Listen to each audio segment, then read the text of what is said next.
Netflix, you don't need cable. Hop on YouTube, welcome to the hood table, where we chop up local and global events vocally. You don't really wanna miss out on these conversations. Just joke a little, laugh a little, get that wine in your system, fill your glass a little. Expose current events, talk trash a little. You never know, these opinions might clash a little. They addicted to the content, got them binge watching. You don't like it, then you want invited. Bet your friends watching in the house and in your job parking lot before you clocking. They don't wanna miss a second of this HT content. Everybody think they got something to say, so it's an open invitation, bring it to the table. But if you come whack, just know we ain't buying in. We gon' probably turn your back and tell you sorry, try again, Yeah, welcome to the hood table. You don't need Netflix, you don't need cable. Yeah, welcome to the hood table. You don't need Netflix, you don't need cable.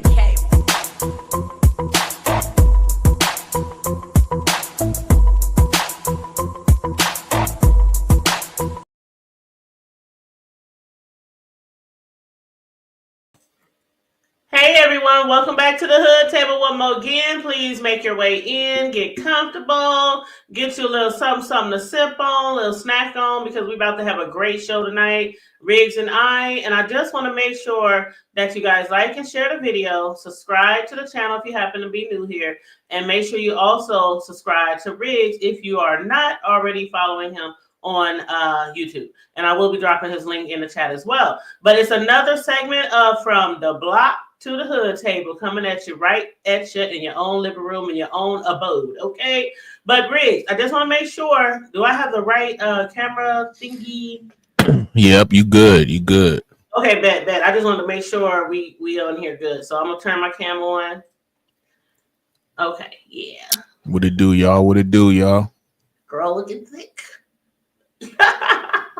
What's up? How you doing? You been having a good weekend? Good week? Well, it's about to be a new week, but how you been doing? It was all right, man. I had a couple little hiccups, you know what I'm saying? But shit, we still here, so I had to get the internet working right. So Xfinity came through earlier today, man, and got me right. So I didn't know if I was gonna have to do a phone stream or you know what I'm saying, but we good. Or if I'm about to drop get one of those apps, like call-in apps, and have you on the phone. We've done that before in the past. But I'm glad you're able to make it with us today. Again, everybody, please make sure you like and sharing the video on your way in. Let's see. What is Chakra King? Chakra King, they always the first one in the chat. He's always the first, man. Same with over at my spot. He always the first. Yep, absolutely. What up, that girl, New York? How you doing? What's up, NY? What it do? Hey, what's up? Now, Shopee, don't you be giving any spoilers, because I don't get around to watching Power until like Monday. I'm gonna watch it tonight, man. My internet been down, so I've been fucked. Man, I'm sorry about that, but I've been screwed, man. You over here in the hood? We curse. I know some people be like, but it's early though. It's early to get to doing that. Yeah. So let me calm it down a little bit. Let me give you a little hint, okay? Because you're on your way to being monetized. I'm gonna just give you a little.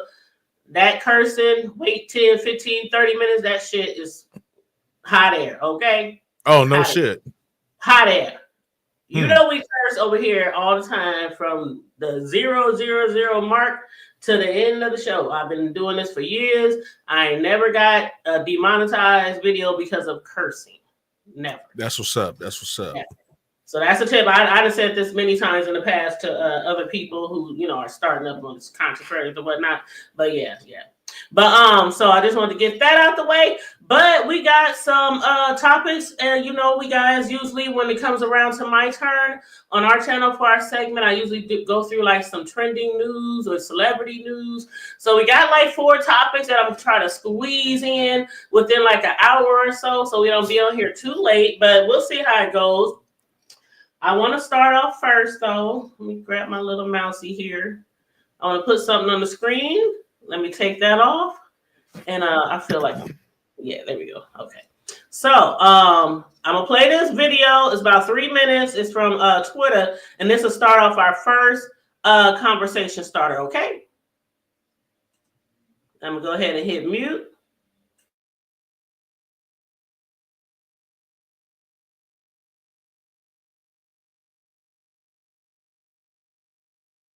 But I can't leave until I do this last thing on my list of things to do. What's that? I have to get Will Smith.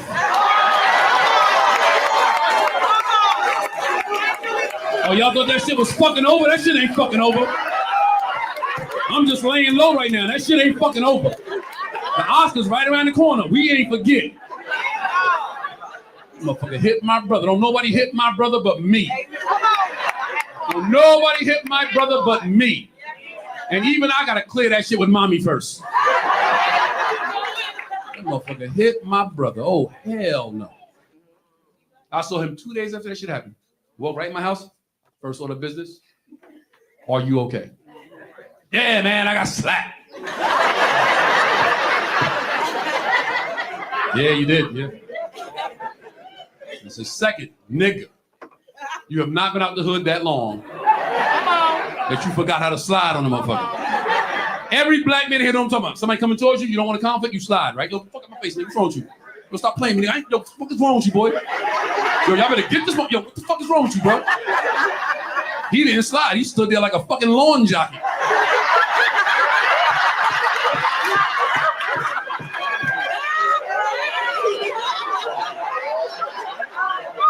I was like Mickey from the Rocky movie. I was like, get out of there, Rock. Get out of there, Rock. He'll knock your head off, Rock. Get out of there. I think it's safe to say all the people in this room that know me know there's no fucking way I was there. There's no fucking way. Because if I was there, the Oscars would have went to commercial and never came back. You would have changed the channel. I've been fighting on that channel too. How is this nigga fighting on CBS, NBC, Fox, ABC, WB? You would have turned the ESPN, the black lady like, been in it. Bitch, Tony is throwing motherfucking hands, bitch.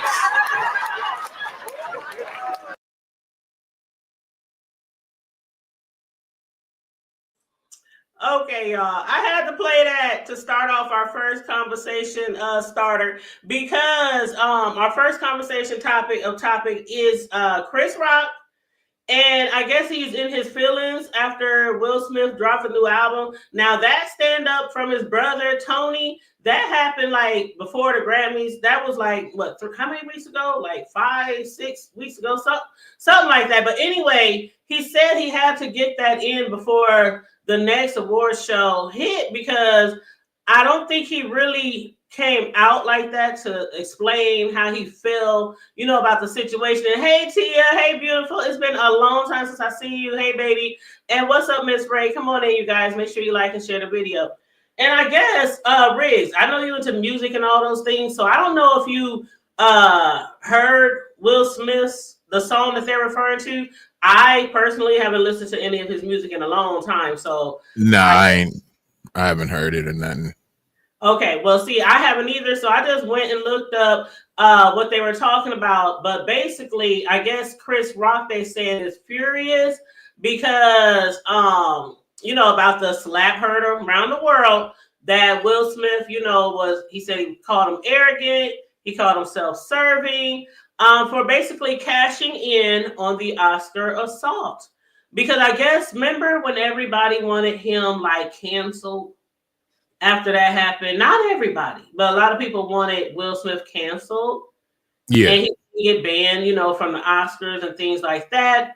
But they said that Smith has ignored calls for him to be canceled from Hollywood. They said he made a new music release with lyrics that appear to mock his attack on Rock at 60. Okay, because we know he's 60. Will Smith is an OG, a triple OG in the music world. And the comedy and the television entertainment, basically. And so in his lyrics, it was saying things about, who am I? I'm an icon. You can't cancel me. It was just different things that he was saying, mocking the whole situation. So I thought this would be a good conversation starter because I literally thought this was over and done with. Chris Rock never, as far as I know, he never filed charges. Have you ever heard about anything if he ever filed charges? Or if he got I haven't heard of him filing any charges or anything like that. Just pretty much staying clear from bruh. That's what I've been kind of seeing. He ain't really been putting too much light on it. He had a Chris Rock had like a comedy special, kind of addressed it a little bit, but not too much. So he's basically kind of just leaving the shit alone. You know what I'm saying? Kind of being the bigger person, I guess you would say. And you said, did he say he's 60s or 50s? I think he said. See, I thought Will Smith was he gotta be 60. That sounds about right. Yeah, he did say 60 in the article that I read. But see, what had happened was, for a lot of people who don't know, Fox. Well, I'm thinking of Jamie Foxx. Rock, he was saying basically still to this day that he didn't know that Will Smith's wife had alopecia. So he was joking about that Jane, movie about her hair, her being bald headed, and Will Smith coming up on the stage to slap him.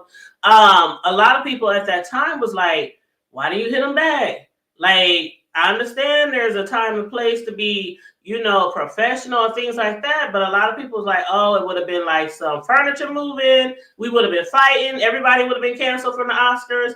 But what do you feel about him being never charged? And then him coming back joking about it on his album, on his newest release album. Like, do you feel in this day, at this time, a couple of years later, that Rock should like do something about this, or just keep letting it ride out? Because it's like he didn't do anything for the first few years, and now Will Smith is, making money off of the situation. But yeah, let me know how you feel about that.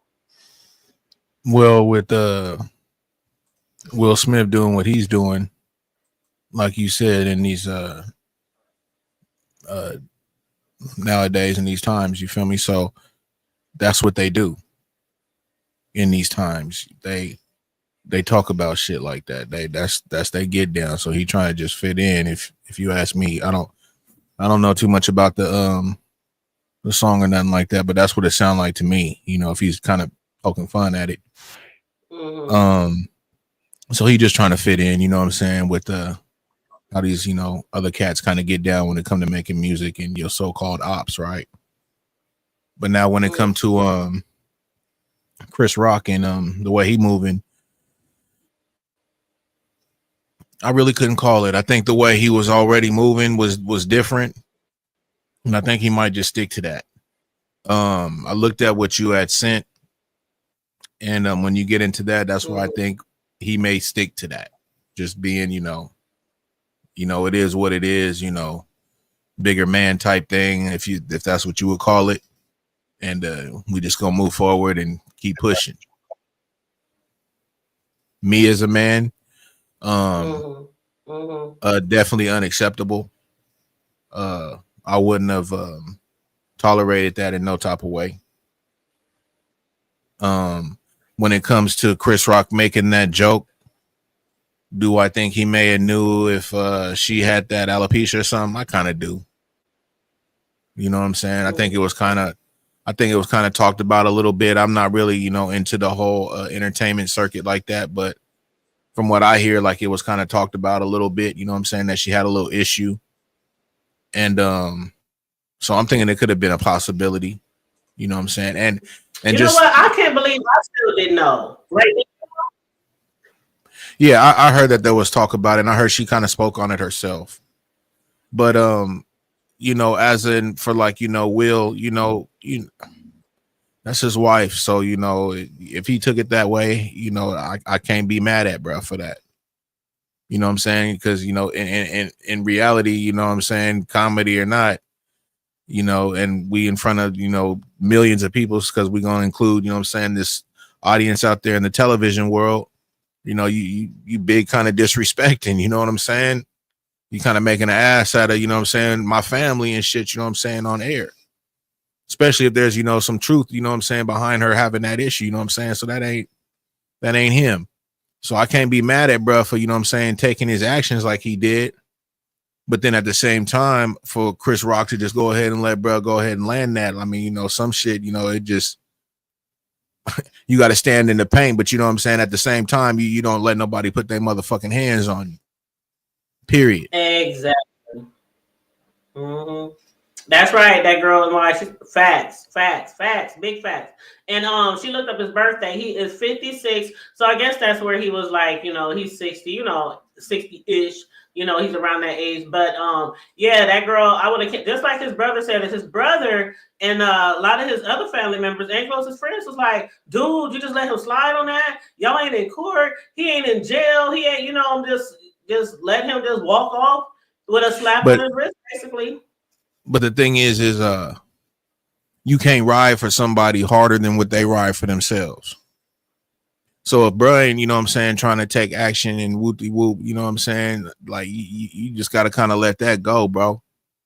Because just like I said, I wouldn't allow the motherfucker to put his hands on me. Okay, so now we move past that, right? You went that route. Nigga, we're going to put, you the civilian, right? So we're going to put Brian in jail. Like, what's going on? You going to press these charges and you letting that go too? So I can't, I can't ride harder for you than you riding for yourself. You know what I'm saying? So, you just got to go ahead and just, let bro do his fucking thing, bro. And he got to deal with that. Now that eat him up later on down the line. Hey, that's on you, bro. Mm-hmm. Yep, that's true. And I did enjoy his stand-up, Chris Rock, when he finally responded much, much later. I did really enjoy that stand. I think it was on Netflix, right? I did really enjoy that stand-up show that he did, his response to it and everything. I know one person in particular. It was funny that they made a comment on this topic, but it was actually Diddy. And a little bit after it happened, he was in an interview with Page Six, and he had told them that they had squashed the beef. He was like, it's all about love now. He done forgave him and different things like that. That's why I'm like, I never heard anything about them making up or anything like that. They weren't like really friends in the first place because they had like some ongoing thing, over the years. But he basically alleged that, Rock was like, I'm cool with him. They cool. It's all love and everything like that. But I don't think so. I don't think it's all love because how long did Will wait to release that music and then to make fun and mockery of the slap heard around the world, the famous slap? So to me, if that was me, if I was Chris Rock, first of all, it wouldn't have went down like that. Second of all, his brother, that was the funny part. Riggs, the whole thing that I thought was the funniest part to me, because it wasn't funny, but you know what I mean, was when, first of all, Jada, when they talk about the G.I. Jane and her haircut, Will was cracking up, right? He was slapping his legs. I mean, he just laughing his butt off. Look over at Jada. She gave him this look like, motherfucker, I know you ain't. And then he storms up to the stage. Now, looking back in hindsight, I'm sure Chris Rock would have been like, oh, Schmidt, maybe I should have ran off the stage because he wasn't walking up there to talk. So it was like he stood there and he got slapped. He was professional about it, joked about it, like, oh my God, did I just get slapped the fuck out? But then he didn't do anything about it. If I was to be like, okay, the bigger person, it would be like a woman who probably would have done that to me. But the bigger person, and you just gonna let them do that to you with no consequences. At that time, you didn't hit them back. I would have sued the hell. I'd still be getting money to this day. Out of every paycheck he get, every stipend, you know what I'm saying? I'm gonna get something out of this shit. It's gonna be like that slap gonna be worth it. You know what I'm saying?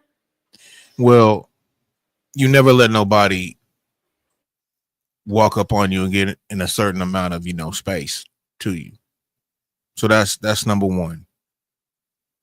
Joking or not joking. Like, if I walk up close to one of my homies or something, they're gonna kind of back up like, nigga, what the fuck is you doing? You know what I'm saying?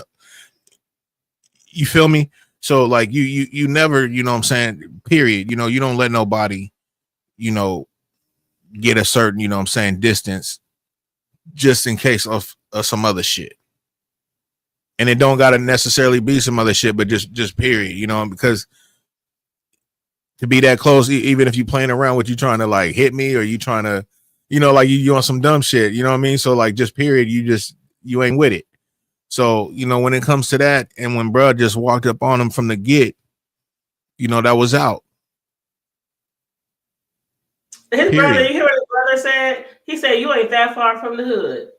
To not realize that this The slide man was method. about to walk up.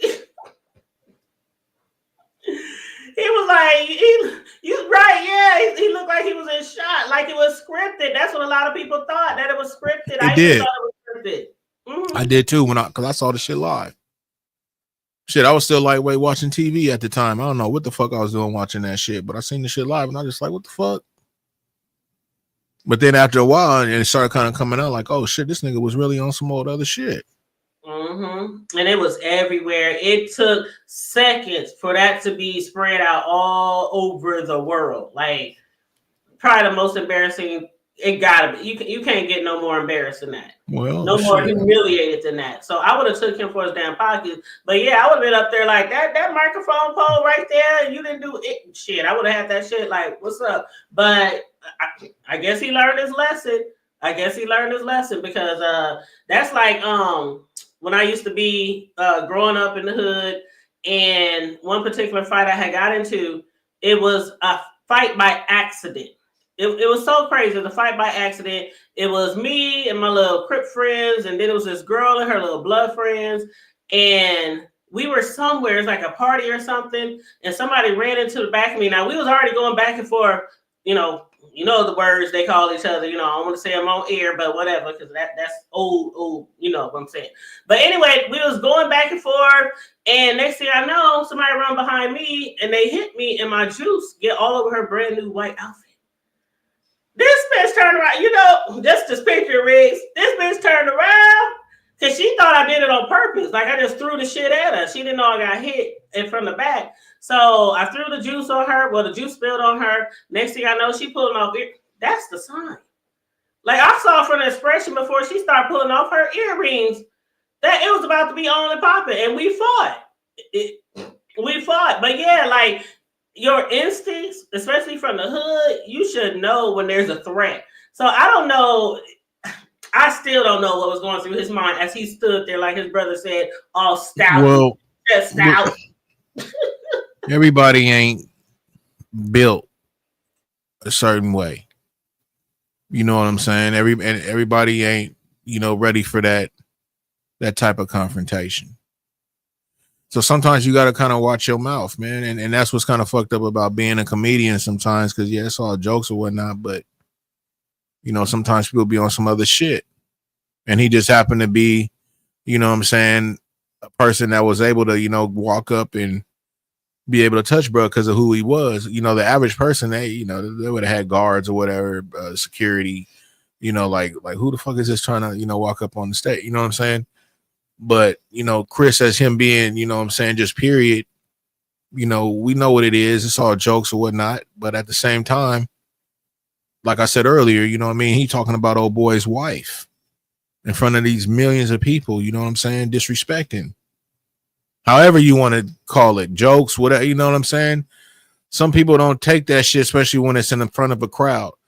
I may let you get away with a couple of things, you feel me, if it's me and you. But now if we got some brides and all kind of other shit, you know what I'm saying, and you on some other, it ain't gonna fly, bro, because now you know what I'm saying, I'm thinking you trying to like lightweight mark a nigga out or something, you know what I'm saying? So like, sometimes, when you do things, you got to read the room, you know what I'm saying? So again, I can't be mad at what Will did, but at the same time, the way Chris handled that, like you got to stand on that, bro. So you should have, you know what I'm saying, been able to, to do what you had to do, you know what I'm saying, after that situation, you know what I'm saying? Mm-hmm. And he should have known that Will Smith eventually was going to get around to, because out of all the things that he's done and accomplished in life, one of them is still he's a comedian. And eventually he was going to get around to joking about it, poking fun about it. Now, I also thought, hold on, Barbara. Well, see, Will Smith, he ain't really all that guy either, you feel me? It was more on some bullying with that dude. He kind of a nice sized dude, you know what I'm saying? Chris Rock, you know what I'm saying? He a little fella, you feel me? So like for Will to be acting like that, bro, he was lightweight, flexing and punking, bro. You know what I'm saying? He was. He wouldn't have just ran up on just anybody. You ain't gonna run up on The Rock like that. You know what I'm saying? You ain't gonna run up on a couple of people like that. You may say something like you did when you were sitting up there, watch your fucking mouth and woo, woo. You may woof a little bit, but you ain't finna get your candy ass up out the seat, you know what I'm saying, and try to get to slapping somebody, bro. Because see, that's one of the worst things you could do as a man, you know what I'm saying, is get slapped. You feel me? Like, I be damn, bro. I'd rather a nigga try to, you know what I'm saying, cake me out, nigga, you know what I'm saying, with a punch or something, you feel me, than to try to slap me or something. Like, that's a cold motherfucking move. Kind of like a man card thing going on there a little bit. Like, it's because getting slapped is what most people would prefer to get punched than even to get stole on out the blue, then get slapped, because that is more humiliating and degrading to get slapped. Like, you know what I'm saying? But yeah, so anywho, I just wanted to give you guys the update on that situation. I don't think it's really squashed. I don't know if Chris Rock is eventually going to do anything. You know, I don't know what the time period is for him if he wanted to file something or not, but that's what I would have done. That's exactly what I've done. And that takes me back into our next topic, which is Terrence, comedian Terrence Crawford. I mean, Terrence, I'm getting names confused tonight. I need sleep.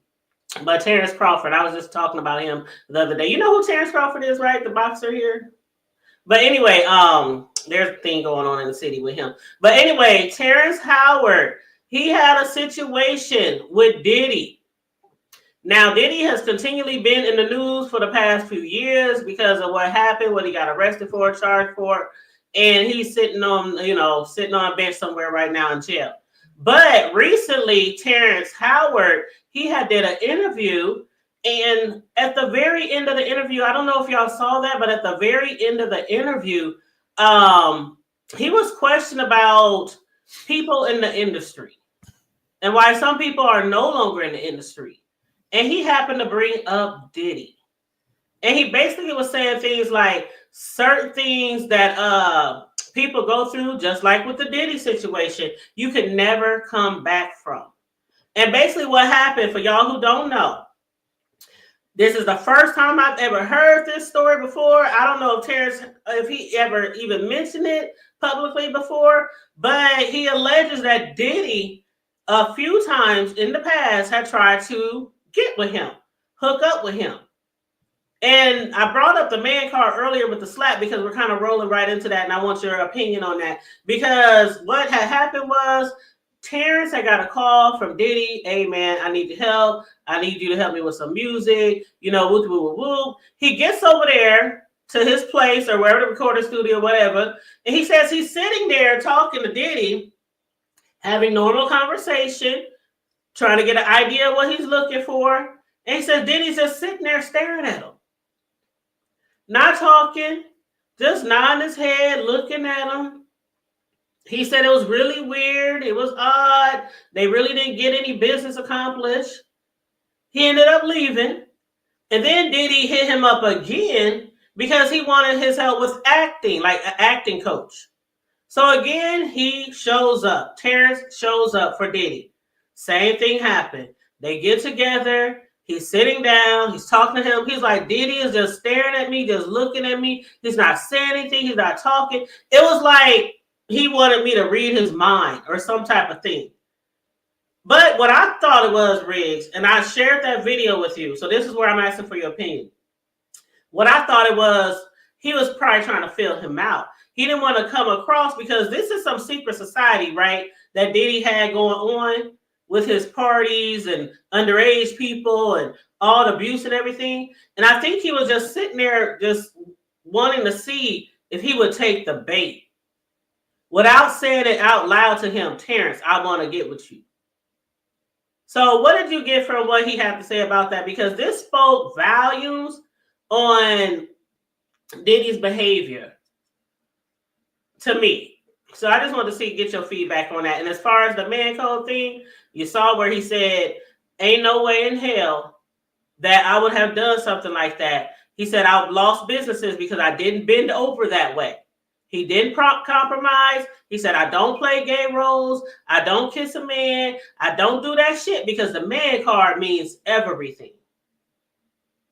But yeah, go ahead. I agree. I don't play when it comes to that. I respect everybody. I don't care what you do, at home or who you do it with. To me, that don't define you as a person. The way you treat others, treat me and everything like that, that's what defines you as a person to me. All that other sexual shit, I don't give a fuck about.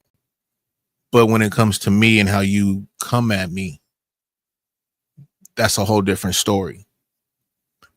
Anything that may be a mix-up or whatnot, I check at right there on the spot. I don't give it no leeway. I'm not homophobic, none of that shit. But I don't play that shit. You know what I'm saying? I am what I am. You feel me? So when it comes to, certain things like that, I agree with him. When it comes to, shit that we've seen, when it comes to this Hollywood shit, they tend to, especially when it comes to black men, they tend to want to put them in roles like that.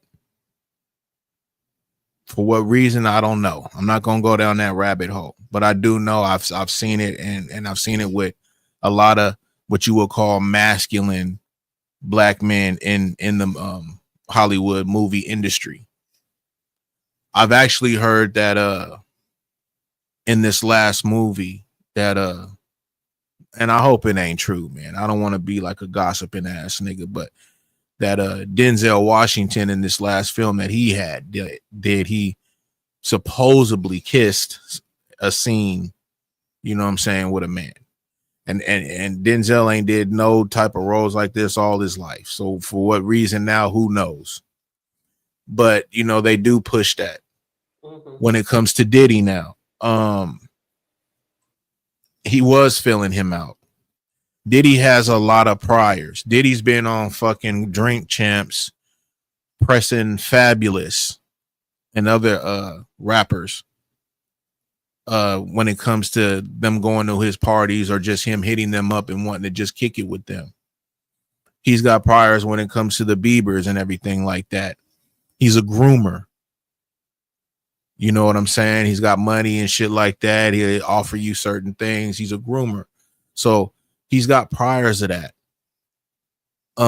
There's a lot of people that done spoke on Diddy when it comes to that type of shit. So it doesn't surprise me with all these parties and, everything that they've been saying. And it got a little bit wild, but it don't really surprise me though. And, with Terrence, I believe him, man. I've heard too many stories in Hollywood that's a get down. And if you look at old Disney shit and everything like that, you could see a lot of fucking, adult content in that. So, their minds are different. You know what I mean? It's just, they're on a whole different page. To talk about the Illuminati and all that, that's, like I said, I'm not going to go down that rabbit hole, but I do believe that there is some funny shit like that going on. You know what I'm saying? Cat Williams speaks on it a lot. Diddy's right now fighting the case, dealing with a lot of that type of shit. He's got a lot of accusations against him. So for Terrence to come out and say what he said, I mean, I believe him. Is the timing? Hey, you know what I'm saying? We can't get on somebody about timing. Right. You know what I'm saying? But the thing is it believable? Yep. Definitely. And when he says, he ain't trying to bend or take on any roles like that, I salute him for that. Dave Chappelle said the same shit.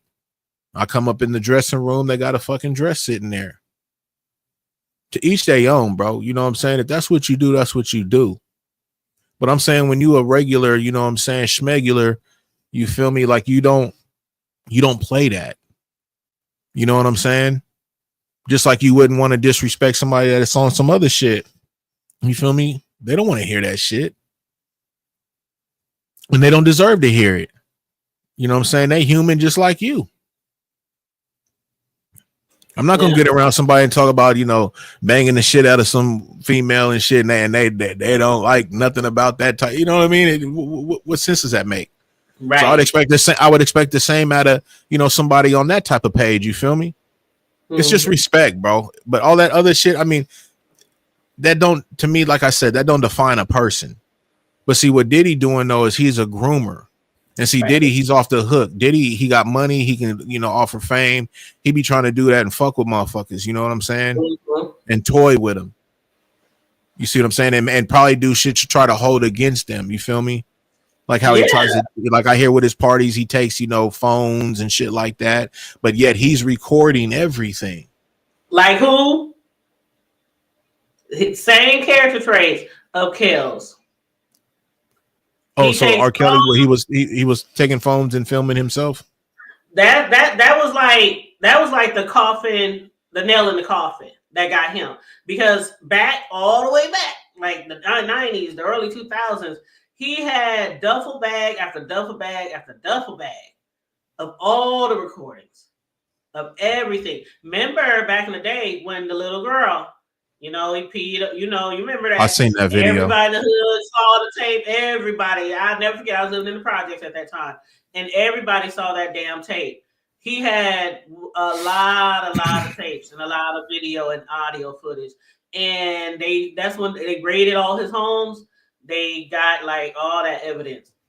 Him abusing people. Just a lot of stuff, right? And I do believe in that Illuminati. And I think that's the reason also why Jay and Beyonce's name keeps coming up. It's like every time you turn around, somebody else is accusing them of doing. Well, they be doing those signs and all that type of ritualistic type things in their videos. Like there is stuff behind what they be doing, and like why they play and do shit like that. Who knows? You know what I'm saying? But like it's like they putting that shit out there for motherfuckers to keep. Putting, the speculations of this and that. It's weird. Yeah. But like I say, do I believe that they on some other shit? Absolutely. I believe it. I believe everything, just like with Cat. It's certain people with Cat. With Lady Gaga. Lady Gaga is fucking completely fucking off the chain. Those things that they go to, what are the meta something or whatever?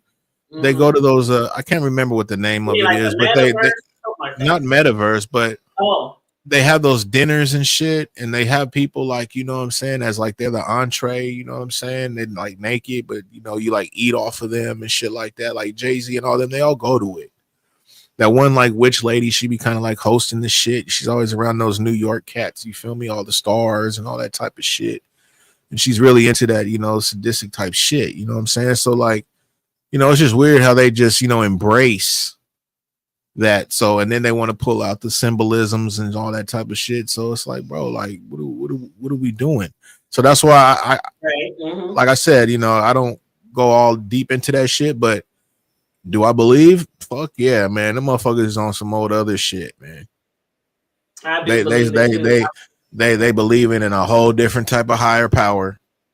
You know what I'm saying? The Met Gala. God damn it. I appreciate that, man. That's shout out to the chat, bro. Thank you. Every time a motherfucker have a brain fart, the motherfucking chat will come through, man. That's what's it always worked for me too. When I can't remember something, somebody in the chat I'll be like, oh my God, there it was. But thank you, Noble. And shout out to Fran, the Beast at the podcast. What's up, you guys? Oh, that's now, who 313 is Noble? Yeah. That's one of his channels. Yeah. For sure. That's one of his YouTube names. But Fran said, I believe he's full of shit. And shout out for Fran being a long-time member of the Hood Table. But she said, also saying, gotta work the Chitlin circuit. I wanted him to define what the Chitlin circuit is. Oh, was she talking about Terrence when she was saying that? I think so. Let me know if you're talking about Terrence. Yeah, I do believe, I think he said something about the Chitlin circuit. Gotta work the Chitlin circuit. But one thing that he said that really got me was when he said something about when you approach a real man. Now, see, this part is probably going to touch a lot of people in the community. I don't know if you recall when he said that, but he said when you approach a real man about his masculinity, you're going to get a real quick reaction back. And that's what happened when he realized what he believes Diddy was trying to do, because he mentioned it to his assistant, like, why he keeps calling me over here, and it's just really uncomfortable. And the assistant said, I think he's trying to fuck you. That's when he was like, okay, I'm never going over his crib again.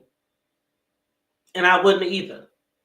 But as far as the manhood, I know a lot of people who are in the community might be like, okay, so if you're gay and you have man sex, men on men, then you're not masculine anymore. So I don't know if you want to touch that. You check that shit real fast. You feel me? Now, like, let me give you like an example. You know what I'm saying? Coming from somebody of me, right? So we have people that be kind of extra, right? They may be in the community, but and they're like really extra. And what I mean by that is like, like pretty flamboyant with it, right? You know what I'm saying? Booze and all that and whoop de whoop. But they don't mean nothing as trying to disrespect or try to get at you. There's a difference.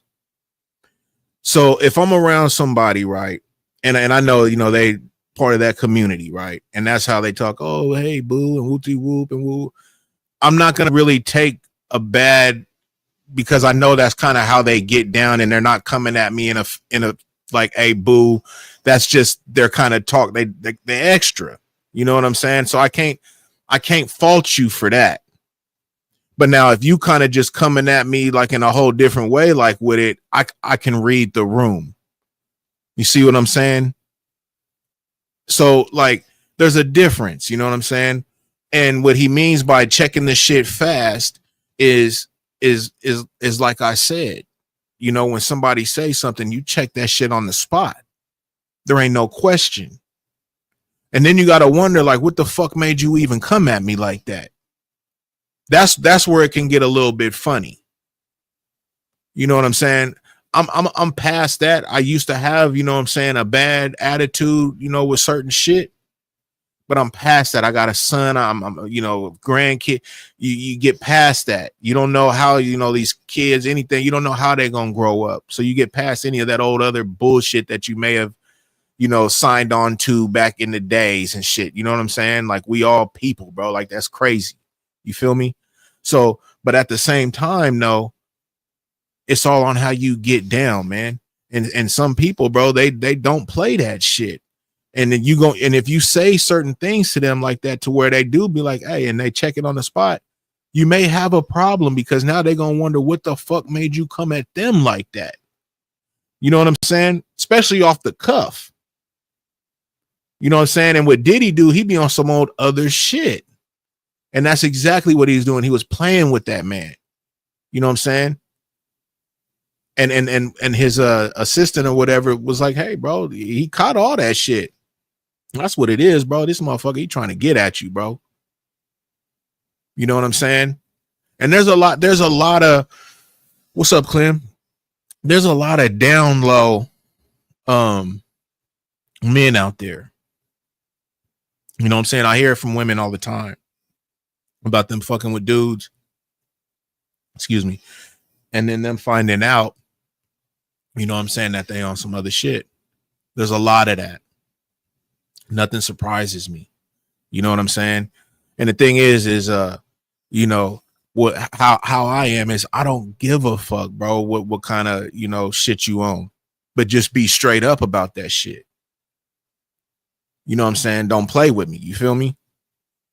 Like if you were straight up, you straight up. If you on some whatever, then you on some whatever, my nigga. But I need to know that, just so I know how I'm dealing with you. You know what I'm saying? I know what it is. You feel me? So and that's the thing. Like, a lot of these women, they fucking with a lot of these dudes out there, and then that's some fucked up shit, bro. Because they letting them, you know what I'm saying, and they box and all kind of shit, and these niggas may be doing all kind of other shit.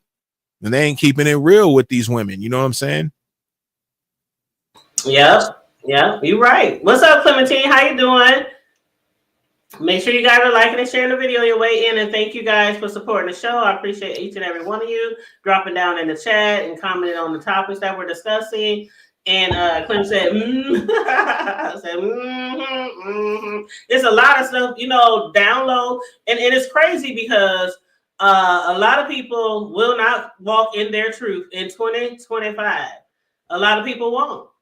And the reason why, just like with Kels in that situation, other different, and the wine side, I mean, it's a lot of people. I know some people like, oh, they always try to come down on the black man. They're always trying to take a brother down. But when we discussing these particular topics, not just me and you, but just everyone, especially social media people, it's not that we're just picking on certain individuals. It's like when the shit hit the fan, that's who you talk about. A lot of people are like, well, why such and such? 1980, 1990, this person did this, white person did this. Why ain't nobody on there, tell? And it's like, we can only do so much.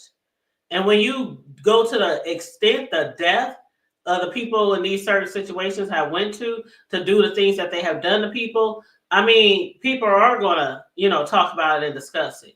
But as far as like the masculinity, one thing that Terrence Howard said, basically, if you let somebody bend you over like that, then you're using your masculine card. As far as gay people, there are some, like you said, that are flamboyant, really extra, really out there. I still wouldn't say like your man card's gone. You know what I'm saying? It would take a lot for me to say you done lost your man card. And usually something like that would be like, oh, if you let something happen to your woman, or if you beating on somebody, or if you standing there, somebody deserves justice and you not saying anything. You know what I'm saying? There's different things that your man card could be snatched from. Standing up for shit, you know what I'm saying? But just because you're gay, I don't totally agree with him all the way on that part. You know what I'm saying? I don't know if that makes any sense. Clementine said agreed. I think they understand what I'm trying to say. But yeah, that's the part that I want to talk to you about. But what I'm saying is just as a man, you'll know. And just to give like a kind of a better example on what I was saying with the extra out thing, let's go back to Revenge of the Nerds. So black dude that was in there, he was really extra. Lamar. But they knew he wasn't trying to get at them when he was talking or being sassy or being, you know what I mean? That was him. That was how he carried himself. You feel me? So like there's a difference. You know what I'm saying?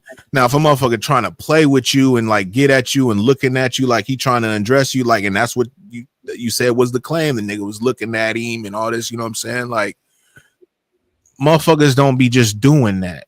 You know what I'm saying? They don't do that. You know what I'm saying? So like when you doing certain shit like that, that's, okay, well, what's going on? You feel me? Like, what's up, bruh?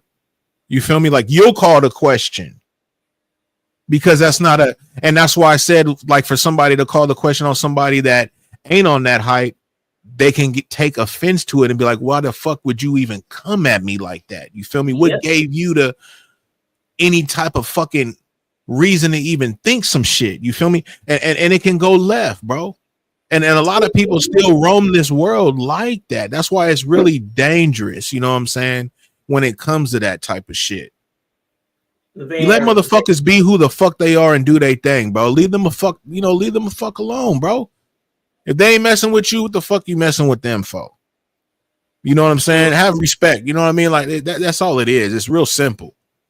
You know what I'm saying? But it's just like, like since this Diddy thing, like that's that down low shit, bro. That shit can get really, really bad. And for somebody of, the status he has with the money, the fame, all that bullshit that he can like offer, man, you feel me? The shit's crazy. He's a piece of shit. And he gets around people like the Biebers and the whatever, you feel me? And he Predator. And even these men that don't have nothing, man, you'd be surprised. Grown ass men don't got nothing, you feel me? And like you start waving the bag and telling them, hey, woo woo. You know what I'm saying? Money's a motherfucker, man. Money's a motherfucker with some of these people, man. You see how motherfuckers act with a little bit of YouTube clout. Imagine a little bit of clout and some fucking dollars behind that shit. Dollars to where you pulling up like in some Raris and shit like that in a nice little mansion type cut. You feel me? Yeah, nigga, you may be doing anything in the world for that shit. A lot of people will sell their soul. That's what they call it too. Sell your soul to the devil for some coins. People do it every day, all day. You got to have some standards about yourself. Excuse me. You got to have some standards. You got to have some morals. So I understand exactly what he was saying about as far as, the roles that he played in, he has turned down. Now, some of these roles that people play, like if they're playing like to be gay or bi or anything like that, of course, or if they're kissing or in bed with, the same sex, they do get paid, extra for that.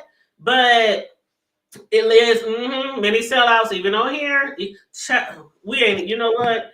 That's a whole boy. That's like a month-long show right there.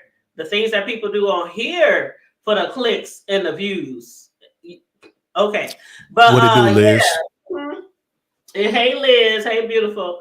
But yeah, I totally understand him on that. I'm not selling my soul. And it's not, again, as far as like, I don't think he was trying to offend people, in the community by what he was saying. He was just trying to make a point.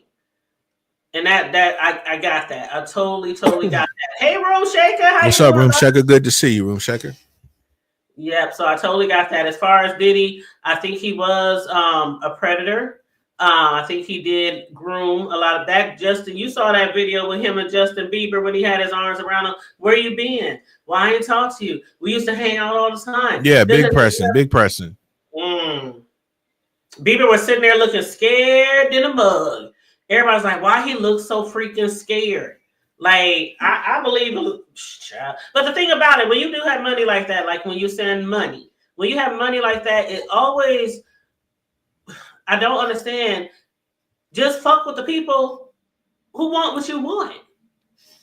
Like, why do you have to be abusive? And you know what I'm saying? There's a lot of people out there, but when it comes to it too, I think I'm gonna say this, and then I'm gonna let you comment, and then we're gonna move on to the next topic. But when it comes to him, I think it was always like a notch on the belt type of thing too. When it comes to celebrities, you know what I mean? Like a notch of how many can I get? Like what's the biggest person out there that I can get with? Because the names of the people that was in those rooms, they're like some really high up people, some really important people in the music industry and really famous people who was going to these parties and getting it in. Like Cuba. Okay. And a lot of other people. So I think it was kind of like a notch in the belt type of thing too. Like how many can I get? How many can I, the people who walk around, I'm a man, I'm straight, I ain't gay, all this kind of stuff. Then they get to them parties. And I think it's like a notch in the belt. Can we make this one bend over? You know what I mean?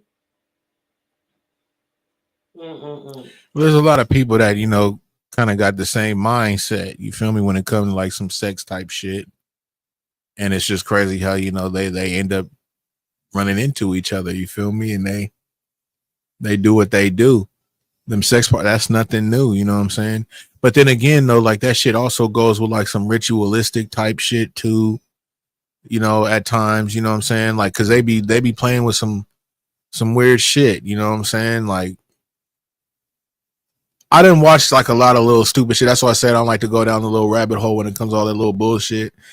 I don't know if it's all true, but like they just be on really some other shit. You know what I'm saying? And sex be a big part of it.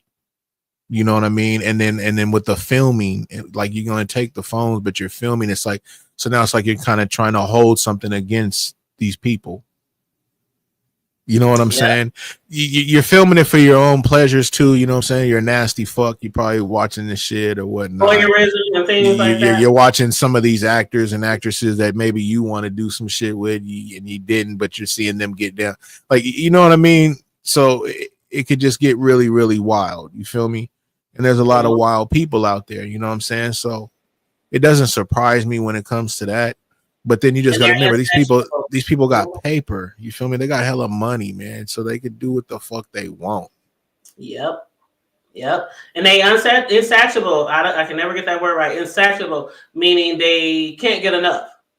What was that Epstein dude? He had like an island, man. This motherfucker had money. He had like that queen's son coming up over at that motherfucker. So, you know what I mean? Like, these motherfuckers be really wild. Like, nothing surprises me when it comes to that shit. It just happens to be in the hip-hop world. Diddy, you know what I'm saying? He a part of that old crazy wild-ass shit, bro. And it caught up to him. Yeah, Clive. Yeah, that's who we talking about. That's who we talking about, Clive. Yep, because, basically, when it comes to Diddy, as far as his money, a lot of rich people say they get bored. Some people get so bored. They done bought this, they done bought that, they done did this and been there, wine and dine with the best of them. And they get bored, and that's when they start getting into these dark areas when it comes to their money. So that's one thing that Diddy was involved in, along with a whole bunch of other people. Cat Williams said a couple of years that everything is about to start coming to the light. A lot of celebrities been saying certain things, and people been telling them, "Oh, you jealous, you hating because they're doing better than you," and things like that. And when the shit hits the fan, a lot of these people speak out. Like Cat spoke out, Monique spoke out. Just different parts of the industries too, not just this type of situation, but different people who are in the entertainment world. They are speaking out on certain situations and letting it be known, because a lot of this stuff been out of the public eye for a long time. It's rumors. We always hear rumors, but then when the shit really hit the fan and you get proof and evidence and testimonies, that just makes it very, very clear all the sadistic shit that can be going on. And you are absolutely right as far as looking in his eyes, Clementine. You can look in Diddy's eyes and see that he's a demon. And I never would have looked at him like that before. I never, but after the shit happened, and especially when he came on here with his apology. Remember when his ex-girlfriend, what's her name? The one who first Cassie. When that video came out of him dragging her in the hallway of that hotel, and then he came on like, "Oh, I'm apologizing. Oh, I was at a bad time in my life. Oh, I'm going to counseling. Oh," everybody knew that shit was that sparked everything. And his fake ass apology coming on, Twitter or wherever he did it, like nobody was falling for that shit. Then afterwards we find out that you did like 100 times worse. Child, I don't think he ever getting out. Do you think he ever gonna get out? What do you think? Who, did he?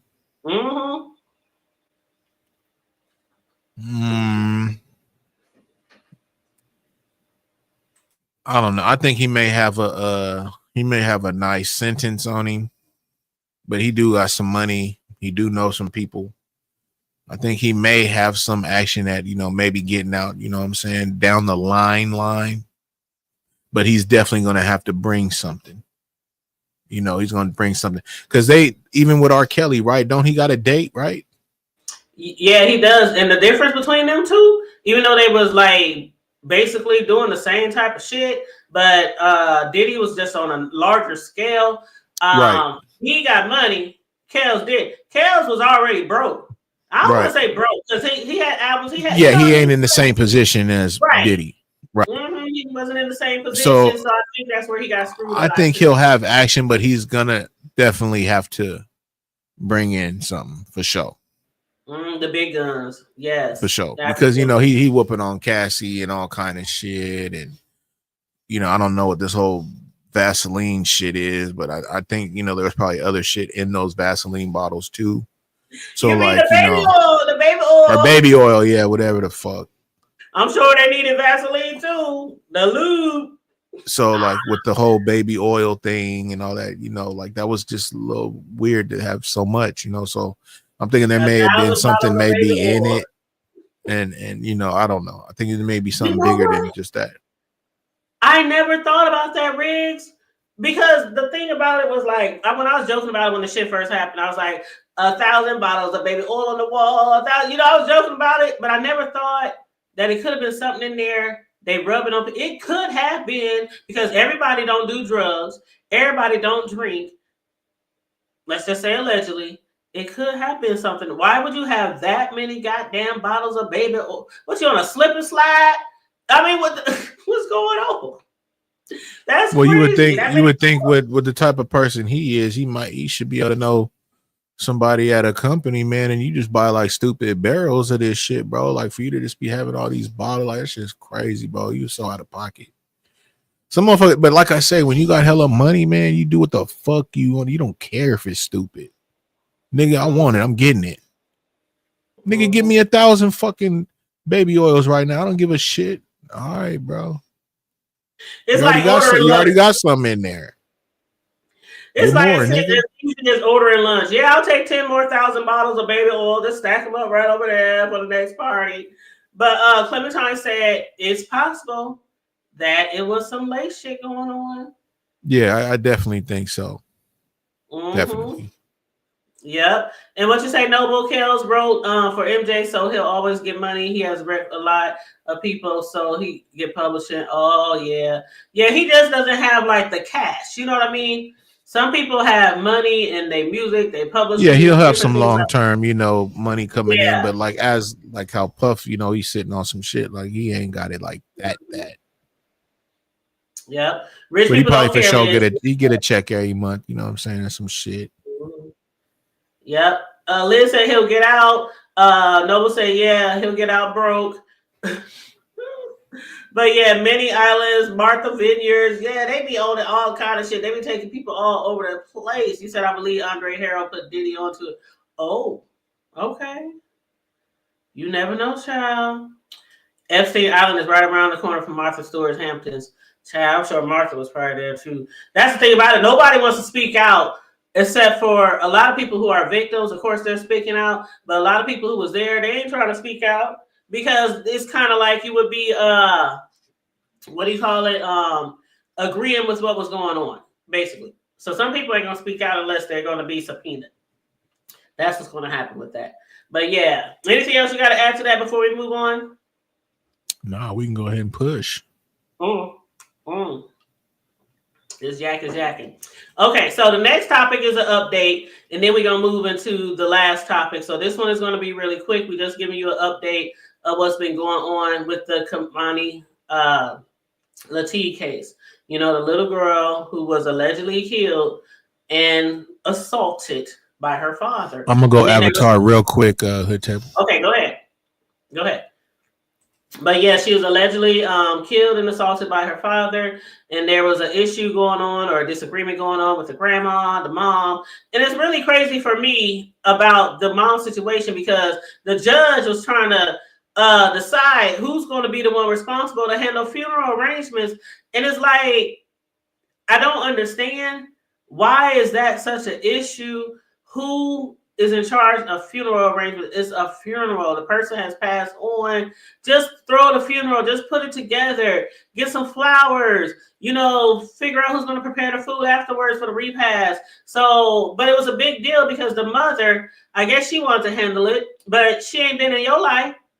She been in foster care. She stayed with her grandma. She stayed with her godmom all these years since she was little. So I don't really understand the mother either trying to be like, okay, I want to handle the funeral arrangement. The grandma, even though I think she knew or she knows more than what she's letting on as well. Anyway, the judge granted it to her. So we're going to watch what the judge had to say. Judge Jack Puffenberger made it clear why Kei'mani's mother and grandmother were in court. Kei'mani's mother, Tiara Caston, appeared virtually. There seems to be some disagreement between next of kin on how the disposition of the deceased remains. Her grandmother, Dorothy Latigue, filed this paperwork in probate court on Friday, asking the judge to hear the case. The grandmother said her only desire is to dispose of Kei'mani's remains respectfully, but they can't bury the child because she and her mother are fighting over who has the right to plan the funeral. To my understanding, we had a disagreement only because she felt like she wasn't invited to the ceremony, only because we have not kept in contact since the situation arose. Police say Kei'mani Latigue was murdered at the hands of her father, Darnell Jones. Her body found in this abandoned home. The community outraged. Her body moved from funeral home to funeral home. Judge Puffenberger saying this has gone on too long. He based his decision off of how close the women were to Kei'mani. It's Native whole body deodorant is made with just 9 clean ingredients and money in their plans for the funeral. She's not just been in my house for the past 5.5 years. When she was with the prior custodian, we still kept contact to the point where Kei'mani was still coming back and forth to my home. Kei'mani's mother told the court, the last time that I was permitted to see my child was her 11th birthday. I would say that based off of the interactions that I've had with my daughter and the conversations that we had, I do believe we were close. Ms. Latigue, I assume your daughter would be invited to the private family funeral. And of course, You would not try to exclude her. no. He asked how the grandmother would pay for the funeral. Was there some community money donated for a funeral? There were several organizations that are providing their services. So to date, again, everything is paid for. The judge ruled in the grandmother's favor. What I had planned was a private ceremony so that the family could attend, and we have a open casket funeral, and then there was a public ceremony also planned for the community. And Kei'mani's grandmother told the judge that she would like to have Kei'mani's funeral this week. Back to you.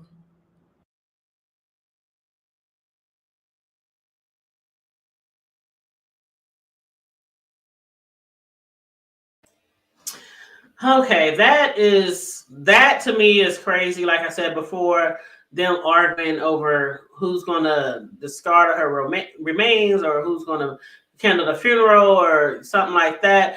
We still don't know a lot about the background history of the mother. We just know that Kei'mani was with the godmother for years. Then she got to her grandma's house and been there for like the 5, 6. I mean, the girl's only, what, 12, 13? She was about to be 14 before it was like a few days away from her birthday. She was about to be 14. So in all those years, the mother basically didn't have custody of her, didn't have her in her home. And then now that she's passed away, she's arguing with the grandma. But what I think really was going on, Riggs, and you can chime in on this, but I think the grandma didn't want her there. And the grandma sitting in there in the court, the judge is like, oh, so you are the judge. Well, he wasn't like saying, if I give this to you, are you going to make sure the mother can go? He was basically saying it in so many words, and she's going to be allowed. And the grandma was like, yeah, she's going to be allowed. But I think it's really sad that what happened to this little girl, the last thing I would want to be arguing with, this was my child, is who's going to plan the funeral. The funeral is paid for. Let's just all plan a funeral. Let's all go there and remember her. So I don't understand why it was such a big deal. Why they had to go to court to see who was going to handle the funeral arrangements. That's really crazy to me. But anyway, they granted it. Well, go ahead, Rick. There's a lot of crazy points in this whole story. So I'm not a fan of the grandma in no type of way. So anything that I say is gonna kind of be negative towards her anyways, and whatever excuses she has or anything, I think she's shit.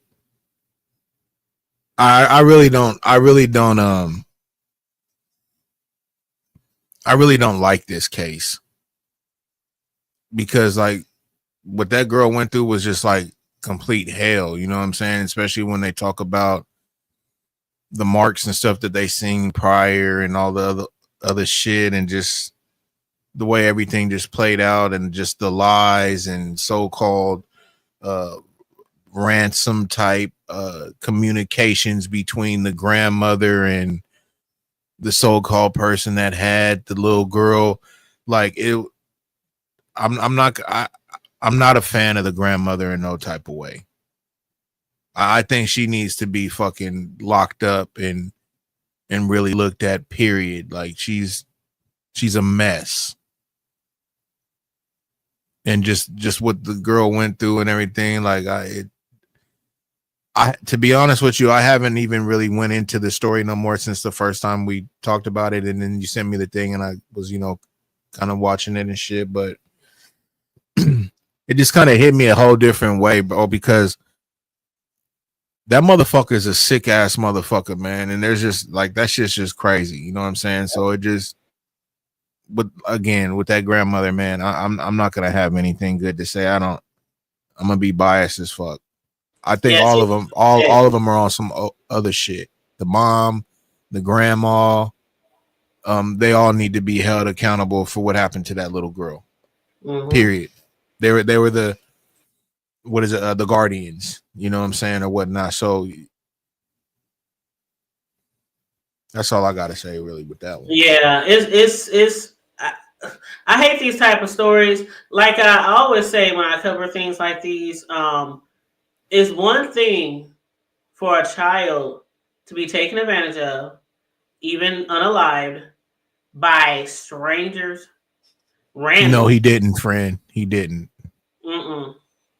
It's one thing to be something like that horrible happen to you by randoms, by strangers, by people you don't know, the crazy old man around the corner, the scuba, you know, but when it comes to your own family, the people that's supposed to protect you, your father, the father, like, and then the brutalness of it, though, the brutality or whatever, however the word would be, like, that's crazy. The hands, why? Right, like there was something, you know what I mean? Like I don't know, man. That's why I don't care for that shit. Like he gotta go, the grandma gotta go, the mom they all gotta go. They all gotta go. Everybody failed her. The only people who were trying to get her out of her misery was a couple of teachers. A couple of teachers did speak up. The CPS people, they did say that they did go out on several times checking on her, but Kei'mani never said, and I said this before, when it comes to children, you have to stay on them about that shit, because children will lie out of fear.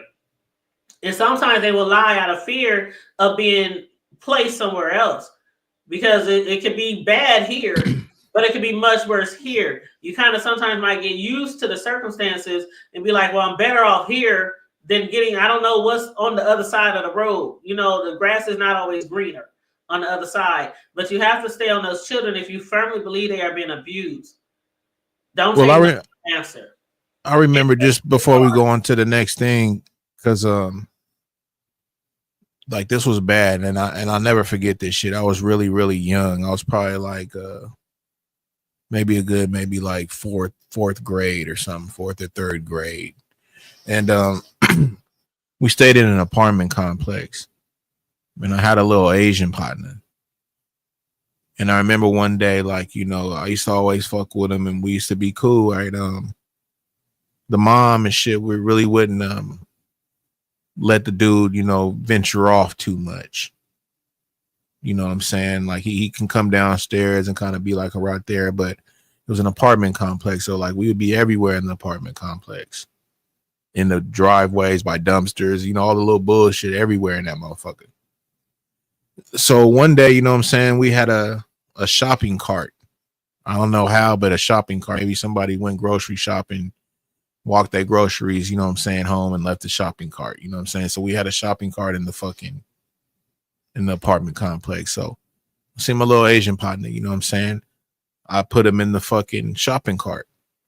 So I'm pushing him and all kind of shit, you know what I'm saying? Real cool dude. So we go to the house real quick, I think maybe to get something to drink, you know what I'm saying? And like I said, his mom never really let, you know, old boy, you know, venture off. So my mom was home and shit, you know what I'm saying? We go, I think, you know, she made us something to drink, whatever. And she just noticed a couple of marks on bruh. I never really tripped, but she noticed a couple of marks on bruh, you know what I'm saying? So she kind of was like, hey, come here, you know what I'm saying? And kind of checked him out a little bit. Man, this nigga had bruises every fucking where. So she kind of like, you know, asked him a couple of questions, you know what I'm saying? He started kind of like acting a little funny, you know what I mean? I remember. And he was just like, yeah, I gotta go, you know what I'm saying? The type shit, you know what I'm saying? So we took off, and my mom was like, hey, you know, when you take him home, I need you to come back. I need to talk to you. You know what I'm saying? So fucking, you know, I took him to the house, you know what I'm saying? We was bullshitting. You know what I'm saying? And his mom was outside, right? And she was just kind of looking like, you know what I'm saying? Like, where the fuck did y'all go? You feel me? So long story short, you know what I'm saying? When I got back to the house, man, my mom was just like, hey, you know what I'm saying? Little dude look like he's being abused, son. I'm going to have to call, you know what I'm saying, the motherfucking, you know what I'm saying, police, bro. Like this, he ain't right. And when I'm talking to him, you know what I'm saying? Because like you said, kids ain't, I felt, you know what I'm saying, at the time, I was like, Mom, don't do that shit. You know what I'm saying? Like, because I've always known, I grew up in a household to like what happens in the home stays in the home. So I was kind of giving that for bruh, you know what I'm saying? Like, you know, that's fucked up, but mom, don't do that shit. She's like, nah, I kind of got to. Because we don't know what the fuck is going on over there. And she did make the call, man, and they came through and gaffled up, you know what I'm saying, the mom, man, you know what I mean? It was bad, but at the same time, like, you kind of gotta lightweight do shit like that because you don't know what the fuck these motherfuckers is on. Mm-hmm. You may save somebody's life. Yep. Like the whole snitching thing with certain shit, man, you gotta have some reality with shit, especially when it come to these kids and shit. That cold closed mouth shit, that's out, bro. But that's just why I wanted to put that story out there like that, man. I never forget that shit, man. But that's just the type of woman my mom was. She was really caring like that, you know what I'm saying? And me as a kid, I didn't catch the shit. I probably thought it was just, you know, maybe dude fell a few times playing around or some old shit. But she was just like, nah, them marks ain't cool. And then she started looking at his back and all kind of shit. I remember, and I was just like, damn, you feel me? And he was just like, hey, I gotta go. You know what I'm saying? Because he already knew he can't. He knew it, and his mom never let him. You know what I'm saying? But it was just that fucking shopping cart. And I had dude in there, so I'm pushing him in it. You know, we having fun. Fuck it, bro. We just gonna go to the house real quick, man. Get something to drink, come back. Because it ain't like I can go in his house. Who knows? Maybe the mom really didn't fuck with niggas or something. But she, you know, who knows? But I know I couldn't go in his house. So I was just like, bro, we just gonna go to the house real quick, bro. Get something to drink, come back. You know what I mean? He's like, come on. But then moms happened to be there. It must have been God to have dude go to my house that day. Yeah. My mom be there and peep all the whole game, bro. Like the shit was wild. But like with the teachers, you know what I'm saying, with that little girl and shit, sometimes, man, you gotta enforce some shit, bro. Especially if you seen this little girl coming to school all marked up like that. Fuck to just hold the concerns and whoop. Like you gotta really get at an officer, pull out your phone, take these pictures like, hey man, something ain't fucking right. Y'all need to go over there. If they ain't having no action like you think, get at the newspapers, whatever you got to do, man. Act a donkey. You know what I'm saying? But it's like we got to sometimes take this shit to the old school days with, you know, the neighbors, you know what I'm saying, helping to raise these kids, bro. Sometimes the parents don't be home and all kind of shit and motherfuckers be wild. Like, you know what I'm saying? We got to lightweight kind of bring that shit back. You know what I'm saying? Like the village. Mm-hmm. You know, like Hood Table, we grew up, you know what I'm saying, with motherfucking kids on milk cartons. Remember that shit? Yeah. That shit was wild. Mm-hmm. But that's what we grew up in, and that's why parents and neighbors was like that, because nigga, like, kids was coming up missing. You feel me? Like, we eating cereal on the weekends, looking at the milk, like, damn, man, another one gone. You feel me? So, like, you know, but just with that type of shit, it's like, that's crazy, man. Like, there's still these sick motherfuckers out here, man, and that's supposed to be the dad. Imagine if that was just some old other motherfucker, man, that don't have no ties to this kid. That's your blood, and you doing donkey ass shit like that. They gotta go. But go ahead, man. We can move to the next thing. Man. Yeah, I just want to say, as far as back then, you're right. It does take a village. So if you see something like that, speak out. And I said this before too about the snitching. Especially when you're growing up in the hood, you know not to be a snitch, but there are certain things that I do not call snitching. And if you're standing up for a child, things like that, snitching to me is when y'all all out there doing some shit and your ass get hemmed up, and then to save your ass, you want to snitch on your partner or somebody else who you know doing something similar. You gotta stick up for the children. Let me touch on Just Lovely real quick. Hey, Just Lovely. What it do, Just Lovely? You know what? I was gonna bring up Wayne Williams, man. That shit kind of fucked me up back in the days. He was dropping them bodies off the bridge, and he was a young dude, and they came up and gaffled him up. He had that afro and shit, weird looking dude. But that was a cold mother, man. If ain't nobody seen that HBO special, I think it was on HBO. With the Atlanta child, you know what I'm saying, missing child murders, whatever. That was a cold motherfucking flick, documentary, however you want to put it. That's what we grew up type shit. Right. Perfect example. Mm-hmm. sick motherfuckers like that just doing wild shit. You know what I'm saying? Serial type shit. Mm-hmm. You know what I'm saying? So that's crazy. Just Lovely said, because I was gonna bring up him and I didn't, because I was just like, fuck it, let's just move on. And then boom, I seen you say that, and I was like, damn, that's wild. That is crazy. You right though. The milk carton days. I don't know why they stopped that, but the milk carton days. You remember John Walsh? You know, he was the one. Of course. Who His son was in California in Santa Cruz Mountains. Walsh. I go to Santa Cruz Beach Boardwalk. That shit fucked me up when I heard about that. Mm-hmm. And they decapitated the little dude, if I'm not mistaken. Yep. They sure did. And then they threw him in a river or something like that. And that's why he got involved. Him and his wife, they got involved with the, America's Most Wanted and things like that to help, find people and stuff. But yeah, that was like back in the day, a lot of people came up missing, a lot. But that is one story that stuck with me. And I don't know if you heard about Amber Harris from Omaha, but if you haven't, never heard of that one. Yes, Amber Harris. She used to stay across. God, my oldest son. We were just talking about this the other day because he's like, Mom, I remember playing with Amber Harris every day at Grandma's house because her mother stayed across the street. But she had ended up disappearing, and the husband of the mother is a black guy and a white woman. So he was a black guy, and I know who this guy is because of the fact my brothers, who are both younger than me, they used to date sisters back in the day. And at one point in time, they all had kids except for one, and they were like 12, 13, 14. None of them was over 15, and they had babies. And they never told their mother who the baby fathers was. They was just like, oh, it's one night stand, things like that.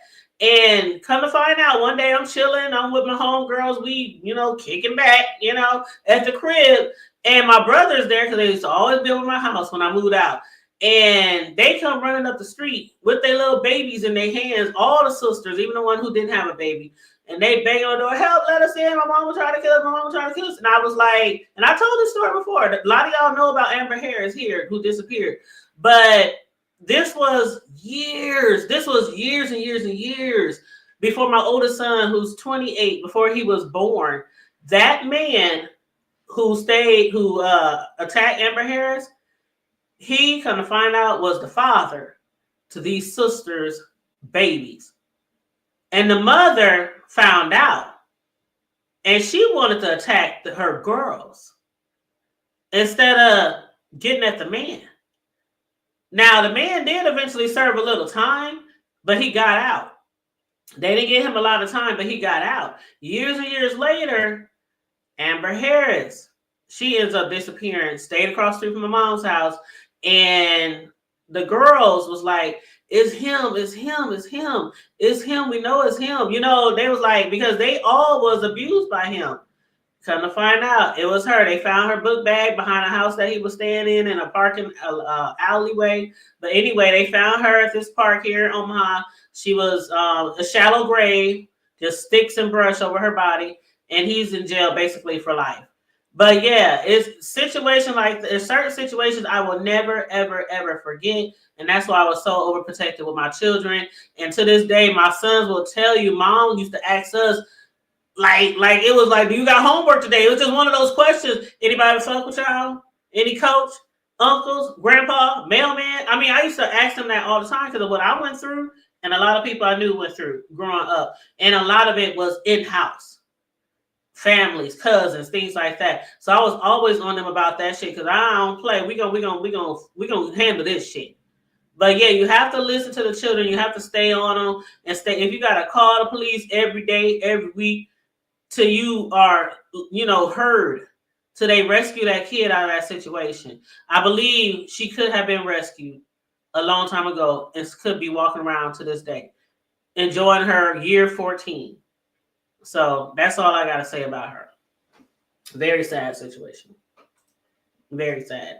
But yeah, you said they still post in Walmart. Oh, they do? Yep. Yes, snitching is when you get hemmed up. Yeah, you tell on others to save your life, to reduce your time, stuff like that. But yeah, the Gacy and the Waynes and it's a lot of them. But anyway, moving right along to our last topic, and I think we're doing good. We had 125. We had our last topic of the evening. Of course, at the end, if anybody wants to pop up here, I will drop the link again if anybody wants to chime in on any of the topics that we discussed tonight. But the last situation here, Riggs, the funeral. Child.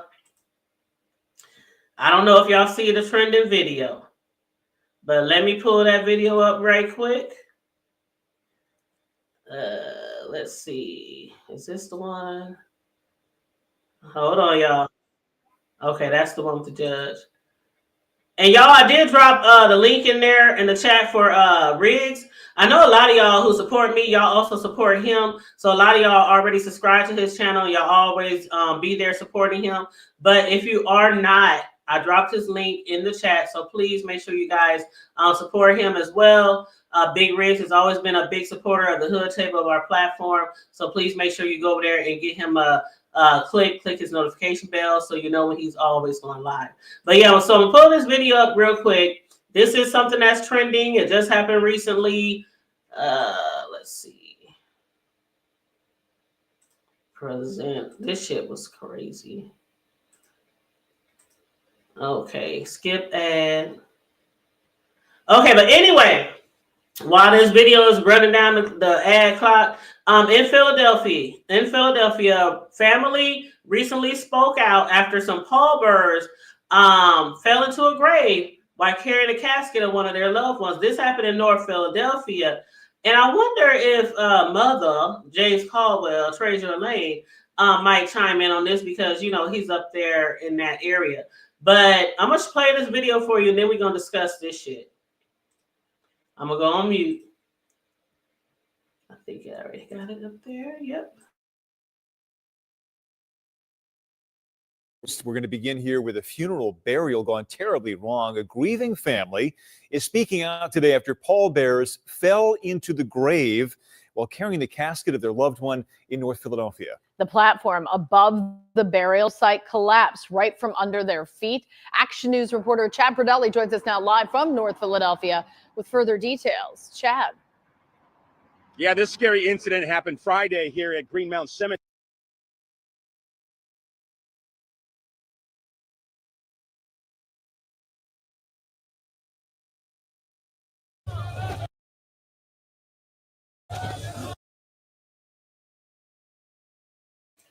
Hold on, y'all. I don't know why the ad popped back up.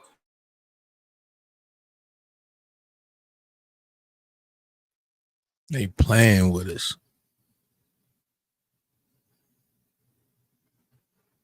Yeah, you might just have to let that one rock. Yeah, they talking about 15 seconds, 14 seconds. But you said, oh my God, what? Look at Clementine in the chat. Okay, but yeah, Clementine, yeah, they fell into Jesus, the that commercial I is got another fucking video forever. just in case that one don't play. Well, see, what's going on is it's like... We're going to begin here with a funeral burial gone terribly wrong. A grieving family is speaking out today after pallbearers fell into the grave while carrying the casket of their loved one in North Philadelphia. The platform above the burial site collapsed right from under their feet. Action News reporter Chad Pradelli joins us now live from North Philadelphia with further details. Chad. Yeah, this scary incident happened Friday here at Greenmount Cemetery. The family wants to know why it happened, whether it could have been prevented, and they also want an apology, and it was all captured on video. Short steps. The pallbearers carried Benjamin Aviles to his final resting spot. As they began to lay down the casket, the platform above the burial site collapses, sending the men plunging into the burial hole. It was just a horrible incident that happened in a bad moment. Aviles' stepdaughter, Maribel Rodriguez, says the men who fell into the hole all suffered injuries, mostly to their legs, hands, and back. Aviles' son suffered the worst of it. The casket laid on top of him and he was out like a light. His face was in the mud. She and her family blame Greenmount Cemetery and the Rodriguez Funeral Home for what she calls subpar conditions for a burial. Maribel Rodriguez says no relation to the funeral home. The whole thing was trembling. It was like wobbly. It was unstable. It was all wet and soaked. Both the funeral home and cemetery had no comment to Action News. Today, some boards and broken wood can be seen at the burial plot, but Aviles is finally laid to rest. I think that they should apologize. I think that there should be some reimbursement involved, being that the ceremony was interrupted. Nothing was done properly. And the family tells me none of the injuries is considered serious and all are expected to be okay. Live in North Philadelphia, Chad Perdelli, Channel 6. Man, I would have been on camera looking like the passenger in that movie Car Wash. Bandaged up like a motherfucker. I think we lost Hood Table real quick. But straight up, these people are saying, you know what I'm saying, wasn't nobody injured and all that type of shit. Nigga, I would, even the lady, she didn't even fall in the motherfucker. I would have been bandaged up talking. Like something fucking hit me in my fucking face. You feel me? Like anything. All the motherfuckers should be walking back with guap. You feel me? I don't know. Talking about everybody okay, little injuries. Nigga, that casket fell on your son. Caskets is heavy as fuck. Hell yeah. Nigga, the old man's leg was cocked all crazy and shit. I'd have been like, man, I didn't, you know what I mean? Boy, we be owning that whole funeral home. And nigga, that fall gave me gout. You know, anything, bro, like that. She tripping. Hey, anything. I would have been bringing up shit like, period. That lady, she bumbling, talking about everybody cool. We just need an apology. Nigga, I need a check. Hell yeah, she talking about a refund. Refund my ass. I want everybody in my family gonna have free funerals whenever they die. My kids, my grandkids, my great-grandkids. I'm gonna tell you how that happened, Clem. The motherfucking cold ass motherfuckers, bro, that built that goddamn platform was on some other shit. Did you see that wood? That wood looked like some shit they found, you know what I'm saying, on a broken fucking dock. That shit looked crazy. Nigga, the wood you got down on that shit should have been fresh from Home Depot. Yep, I don't understand. The way that shit crumbled was crazy. That's horrifying. That is literally horrifying. You can literally, them caskets are so doggone heavy and they got a body in there. You know the body, that dead weight, no pun, but you know what I mean. And on top of that, in the coffin and everything, and the lady said everybody was hurt. It was either legs, arms, back. Something was wrong with somebody. And then the one, he was not completely fucking out. He was like literally underneath the thing and was knocked out. And Clem said, I'm literally. Man, he should have stayed. He should have stayed asleep for like 20 minutes, man. Like, I'm getting a check. Man, I be like, my neck, my back, my neck and my back. Okay. But yeah, Clem said, my God, today, what? How the fuck did that happen? My jaw is on the floor. She is shook up. Okay. I've never seen that happen at a gravesite. Just lovely. And I'm not even gonna hold Absolutely you. not. Hey, the name of that place was called Rodriguez. Rodriguez is, hey, don't fuck with Rodriguez, y'all, out there in Philadelphia.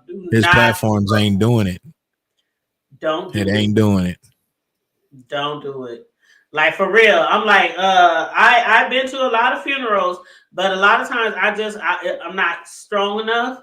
The grave site to be there and to see the body go for the last time, I don't do a lot of those. So most funerals, I just leave. I see y'all at the repast. I'm about to go I'm the same type. But the ones I have been to, I never even been that close.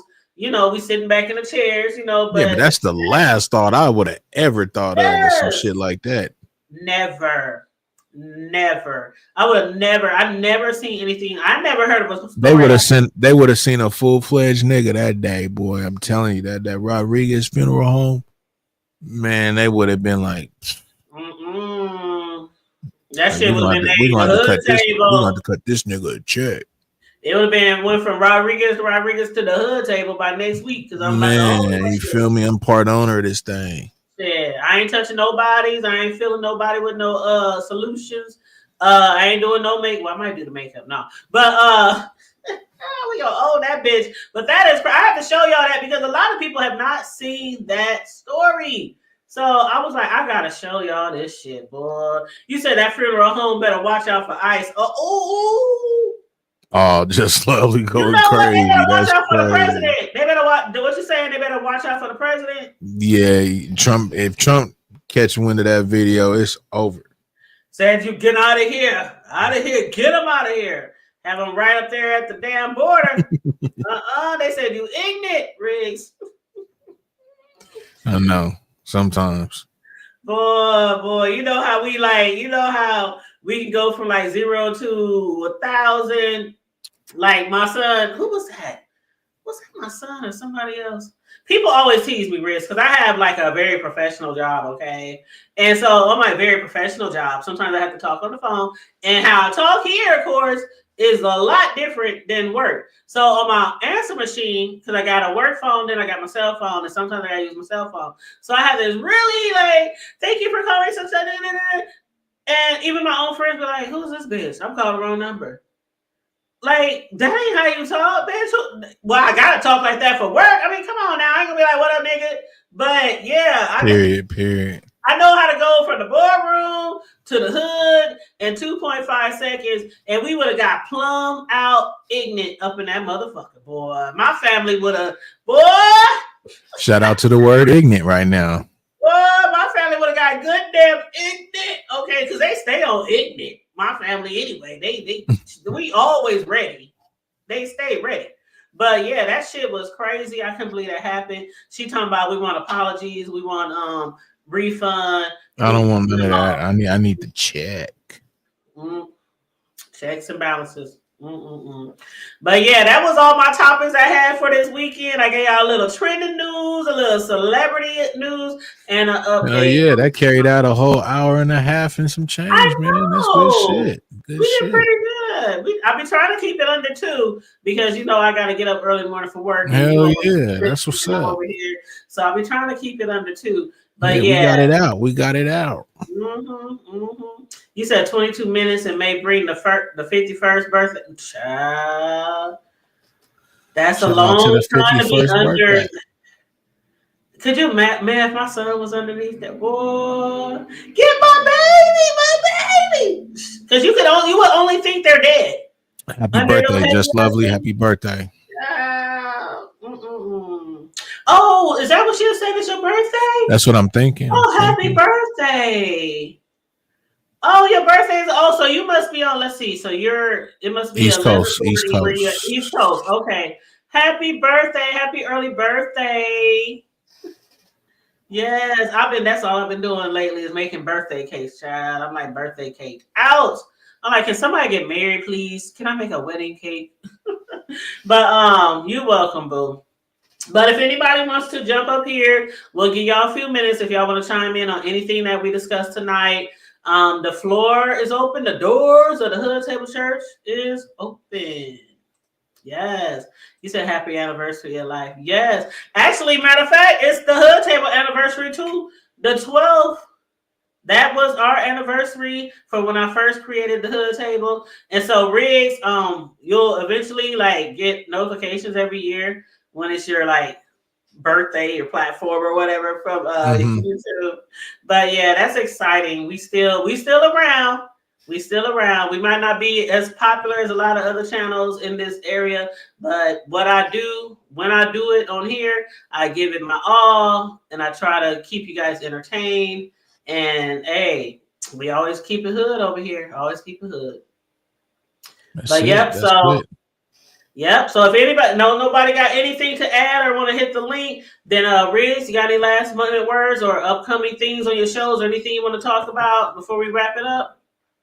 Nah, shit. I'll be going live Wednesday. I don't know what I'm gonna be popping my shit on yet, but I'm gonna get that in the works. But we definitely going live Wednesday, and y'all make sure what I'm saying. Again, next Sunday we're gonna be cracking again. Hood Table and myself. You know what I'm saying? So y'all stay tuned, man. We gonna keep this shit rocking every Sunday. Yes, definitely. We're going to keep it rocking, y'all. But yeah, I dropped Riggs' link in the chat. So again, if there's anybody in here who is not supporting his channel, please make sure I appreciate that, Just Lovely. Yes. Hopefully you'll be entertained. Yes, please go over there. It's called West Coast Wednesday. Motherfucking win, man. You already know. Yep. You already And then know. on Sundays we flip flop. So this weekend we on my channel. Next Sunday it'll be his, and we just go back and forth with different subjects each time. But yeah, We all gotta eat, y'all. So we bounce back and forth. You know what I'm saying? So y'all get a bar of us. You know what I'm saying, on each platform. So y'all rock out with us, man. We just doing our thing. We trying to build it. So hopefully y'all come. You feel me? Yep, absolutely.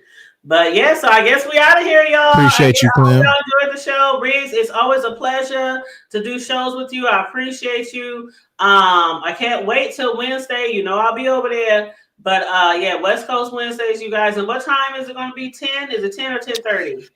It's gonna be 8:00 West Coast. So that's like what, about 9 your time? Yeah. And about 11 East Coast time. Sorry, I'm so late for y'all. Oh, that's okay. Yeah, if it's 8:00 your time, it's like 10:00. That's why I say like 10:30, because that's my. But my replay gang is real good too, man. So always you guys can always replay it. You know what I'm saying? But to catch it live, I'd rather y'all catch it live. But hey, if you got to catch the replay, I ain't mad at that either. You feel me? Yep, absolutely. Thank you, Franny. Good night. Just lovely. And thank you, Clem. I really appreciate you guys. So everybody on the replay game, make sure you like and share the video. As far as if you want to donate to the platform, Cash App is $the Hood Table 402. Reese, you want to give out your Cash App just in case anybody want to donate? Nah, man, it's all about you. All right. Well, thank you. I appreciate you, and you have a wonderful, blessed evening. You too. All right. Shout out to everybody that came tonight. Much love. Yes, much love, everyone. We appreciate it. But yep, so you guys, I'm about to be off of here. I'm gonna wind down, get ready for the night. I gotta be up. What is it? 10:44 here. I gotta be up around like 6:30 in the morning. It's gonna be a long day tomorrow. Okay. Now I do know that who was that who dropped down in the chat earlier to talk about Power Raising Canaan? I do gotta watch the newest episode of Power Raising Canaan, so I will do that. Let me move this out the way. Okay, so I do have to watch. Let me hold up. I'm trying to change this back to, let's see, style. Here we go. Okay, so I do have to watch Raising Canaan, and when I watch that tomorrow, I'm gonna take my few notes, and then I'll probably either go live. It'll probably be Tuesday when I actually go live, because tomorrow's a 12-hour shift, and then after that I'm gonna watch Power, and then I'll probably do the review Tuesday. But I heard it was really good, y'all. I heard it was really good. If you are not caught up with Power Raising Canaan, I think this is going to be episode 6. So you still got time to catch up. If you want to binge watch, you ain't got nothing to do tonight or tomorrow, binge watch. Come join us on the TV show reviews. We be having a lot of fun reviewing the Powers. Been reviewing Power for years, the different shows. But yes, so I'm looking forward to doing that tomorrow. And you said I wouldn't have run up on Michael B. Jordan or anyone. Thank you. Chris Rock is a bit of 105 pounds soaking wet. Like that's like hitting a child. That's like hitting a child. Every time I look at Chris Rock, I think of that movie he was in. What's the movie? Was it New Jack? When he had that hamburger. He was so skinny, they had him looking like a crackhead. His lips was all white. You know what I'm saying? Like, he is so small. And Will Smith got to be at least, he's really tall. He's thick, muscles. He got to be maybe 35, 240 solid.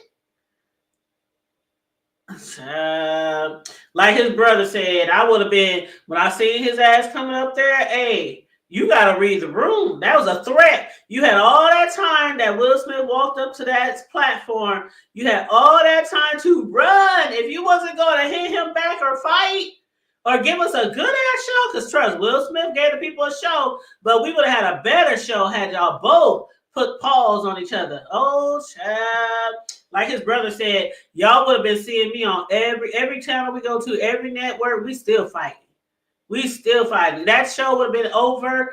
It would have been no commercials. It would have been a wrap. Ain't nobody else getting a damn war today. But anyway, to each his own. The way you handle your confrontations or battles or whatever you want to call it. But child, that was a lot. That was a lot. Yes, please red ball back. We discussed, I think we had 4 topics. We discussed Terrence Howard admitting that Diddy tried to come onto him a few times. We discussed the Kei'mani Latigue, you know, the update on her funeral and things like that. We also discussed Will Smith. Yeah, we just talked about that. Will Smith and Chris Rock. Then we also discussed the pallbearers who fell through the grave site where the casket was supposed to go. So we had some really good topics that we discussed today. Riggs hit me up this week, throughout the week, to let me know what his topics is going to be on his channel next Sunday. And we'll be over there next Sunday doing our show from the block to the hood table. But again, Wednesday is West Coast Wednesdays on Big Riggs channel. So make sure you guys are over there. He said 8 p.m. Pacific Standard Time. But yes, everybody, again, if you haven't already, please like and share the video on your way out. If you didn't do it on your way in, please and thank you very much. If you want to donate to the channel, it's $ the hood table 402. Let me get a sip of water. Yes. So if you want to donate, I need to start making new goals, because I am trying to, I ain't gonna hold you. I ain't no beggar. I'm not gonna beg y'all for shit, okay? But I'm gonna mention it, you know, every time I go live until I get what I'm trying to get. And I can get it by myself, but it's nice to have, you know, people donate to your channel and, you know, help you get shit. But I'm trying to get me a new Cricut machine to use with my, you know, my baking business, you know, my cake decorating business. And them joints, they ain't cheap. They ain't cheap shit. I just bought a printer for my edible images. I bought a new one. I upgraded because my last printer was just sitting over in the corner of my office. I still use that for like faxing and scanning and stuff like that, but I had to upgrade to an edible printer maybe like 2 months ago. That joint was $600. Okay, $600. So I'm trying to get me a new Cricut for my baking and cake decorating business, and that one is like $3.99. So yeah, if you want to donate to the channel, $ the hood table 402. I'm gonna put it in a little pot and stack my chips up, because I really want that. I really want that. I really, really want that as a cake decorator. Cricut, the machines, the edible image machines, you know, those are very invaluable, you know, for your business. But yes, you said that Terrence video was wild. Yes, it was, child. Did you watch the full video? Yes, I watched the full video. And you know what? Just lovely. Some of the things that he was talking about, it was over my head. It was way over my head. I was like, huh? What? You did what? But when he got to talking about, did he? Oh, I was on the edge of my seat. I was all on the edge of my seat. But anyway, I'm about to get my butt off of here. I enjoyed you guys this evening. I hope you guys enjoyed the show. As we always say on the way out, stay safe, be blessed, remain vigilant at all times, and always remember. Hold on, what you say? Oh.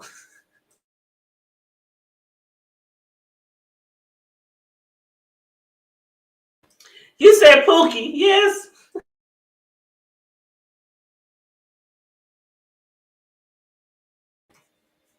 I just saw your comment. Pookie, that's what it was. That's what his name was. I couldn't think of it. But yeah, Pookie with the hamburger, that greasy ass bag. But yeah, that's who he was hitting. No, I ain't gonna hit on a skinny ass crackhead with a hamburger. Can I get one rib? Can I just get the bread? How much for the bread? How much for just one rib? How much just for the barbecue sauce? How much? Child, that shit was funny. But anyway, you guys, I'm out of here. Stay safe, be blessed, remain vigilant at all times, and always remember to keep it hood. I'm out. Bye.